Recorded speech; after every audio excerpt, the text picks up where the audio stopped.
Hedge funds raked in more money than ever in February. Barclays, Hedge, and Trimtab's investment research reporting today that hedge funds hauled in a record $34.9 billion in February, marking the 7th consecutive month of increasing inflows. Well, joining us right now with more on that report, Charles Biderman. He is the CEO of Trimtabs. Charles, good to have you back with Matt and myself. So this is a lot of money that's flowing into hedge funds, isn't it?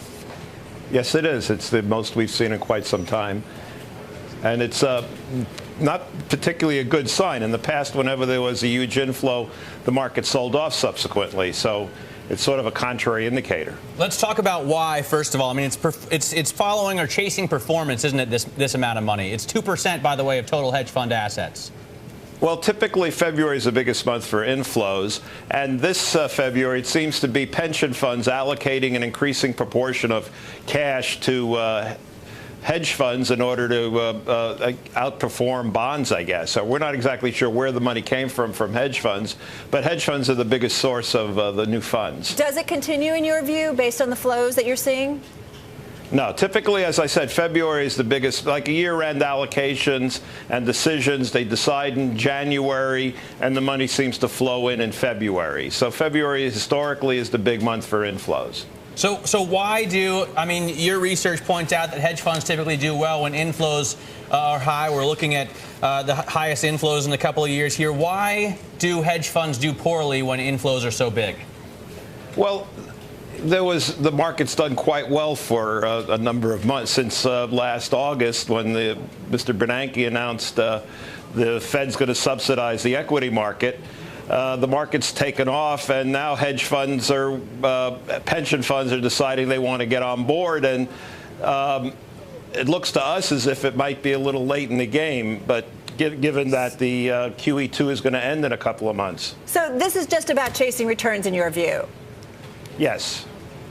What conclusion, because Charles, you follow this, you follow a lot of market statistics. I mean, what conclusion should we make about the impact that this could potentially have on the markets going forward, or what it says about the market specifically going forward? Well, the only source of new funds that we've been able to find for the last 2 years has been coming from the Federal Reserve.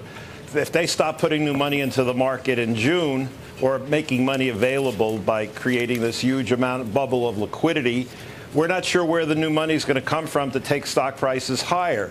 To me, this looks like a game of musical chairs, and the Fed's playing the Victrola. And at some point, when the music stops, I don't think there are enough chairs for everybody to safely exit the game. What about the question of where this money goes? We're talking about 2% of hedge fund assets added $35 billion. You keep flashing the numbers there at the bottom of the screen, but it's a big number. I mean, it's almost as much as the cuts to the budget for 2011. So where does it go? Do we see commodity prices go higher? Does it go into the equities market? What do you think? Well, one, I think it's pretty much invested. A quarter of it went into commodity funds, and a quarter went into fund of funds. That's the biggest money going into fund of funds. So it could also be that with oil prices going up, whenever oil prices go up, there seems to be bigger inflows into fund of funds.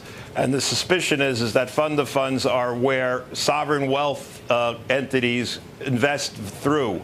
They put their money into a fund of funds, which then puts the money into a hedge fund to create a buffer. They don't really want people to know whose money it is. All secret. All right. Hey, Charles, we appreciate it. Thanks very much. Charles Biderman there, the CEO of Trimtabs Investment Research.